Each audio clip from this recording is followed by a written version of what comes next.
Hello everyone, তোমরা সবাই কেমন আছো? আজকে আমি একটা নতুন ভিডিও নিয়ে এসেছি। আজকের ভিডিওতে দেখাবো আমি কিভাবে ওয়াল হ্যাঙ্গিং বানিয়েছিলাম বাসায় বসে। ইদানিং এটি কিন্তু বেশ ট্রেন্ডিং, সবার বাড়িতেই সুন্দর এরকম ওয়েলকাম লেখা একটা ওয়াল হ্যাঙ্গিং কিন্তু থাকবেই। তাই চলো দেরি না করে ঝটপট বানিয়ে ফেলি। আর এর জন্য আমরা প্রথমে নিব কার্ডবোর্ড। এগুলো তোমাদের বাসায় সব সময় থাকেই, তো খুঁজলেই দু একটা পেয়ে যাবে। আর আমিও সেভাবেই খুঁজে একটা বের করেছি, দুটো বের করেছি। তারপর চলো করা শুরু করি। প্রথমে কার্ডবোর্ডগুলো কেটে পিস পিস করে নেব এবং তিনটা একই মাপের করে বানিয়ে নিয়েছি। এই তো আমার কার্ডবোর্ডগুলো রেডি। এখন এগুলোর সাথে কালার পেপারগুলো স্টিক করে দেব। কালার পেপার স্টিক করার জন্য আমি এখানে ইউজ করব ফেভিকল। ফেভিকল দিয়ে তোমরা এরকম করে লাগিয়ে নেবে। তারপর এগুলো শুকানোর জন্য আমি বেশ কিছুক্ষণ সময় দেব।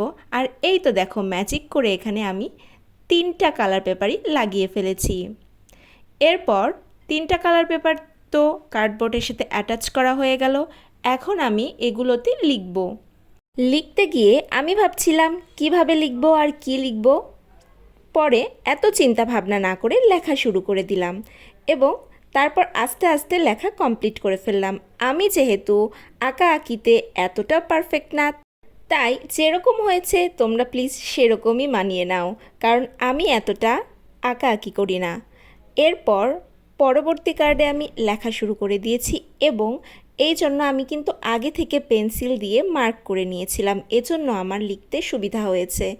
এই তো দেখো, তারপর আমার দেখতে দেখতে লেখাগুলো শেষ হয়ে গেছে।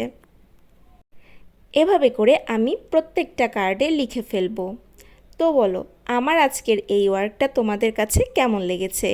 আর যদি তোমাদের ভালো লেগে থাকে তাহলে কিন্তু আমার নতুন চ্যানেলে একটা সাবস্ক্রাইব অবশ্যই করে দেবে আর আমার ভিডিওতে লাইকটাও দিয়ে যাবে।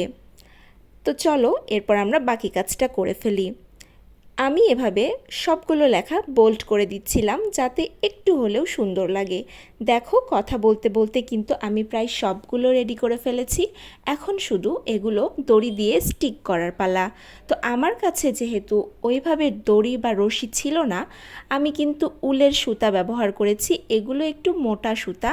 এগুলো তিনটা একসাথে দিয়ে আমি ফেভিকল দিয়ে স্টিক করে দিয়েছি। আর যেহেতু একটা সাপোর্টের ব্যাপার আছে, তাই আমি কাগজ উপরে মেরে দিয়েছি যাতে করে পরবর্তীতে এটা সাপোর্ট নিতে পারে। এই তো ম্যাজিক করে আমি টাসেলগুলো বানিয়ে ফেলেছি। আমি কিন্তু হ্যাঙ্গিংয়ের নিচে কিছু টাসেল লাগাবো, আর এই সবগুলো টাসেল কিন্তু আমি বাসায় বানিয়েছি। ভিডিও লং হয়ে যাচ্ছে জন্য আমি তোমাদেরকে পুরো প্রসেসটা দেখালাম না। অন্য কোনো ভিডিওতে আমি টাসেল বানানোটাও তোমাদেরকে দেখিয়ে দেব। এখন আমি গ্লুগান দিয়ে টাসেলগুলো লাগিয়ে নিচ্ছি। গ্লুগানের একটা সহজ উপকারিতা হলো গ্লুগান দিয়ে লাগালে একদমই সময় লাগে না, খুব দ্রুত কাজটা হয়ে যায়, আঠাটা খুব দ্রুত শুকিয়ে যায়। এই তো দেখো, আমার ওয়াল হ্যাঙ্গিংটা কিন্তু একদম রেডি। আর এরকম করে তোমরা কিন্তু তোমাদের গেটের সামনে ওয়েলকাম টু আওয়ার হোম রাখতেই পারো। তাহলে কিন্তু তোমাদের এন্ট্রান্সটা বেশি সুন্দর লাগবে, তোমাদের বাড়ির লুকটা অনেক সুন্দর হয়ে যাবে। তো কেমন হয়েছে বলে দিও।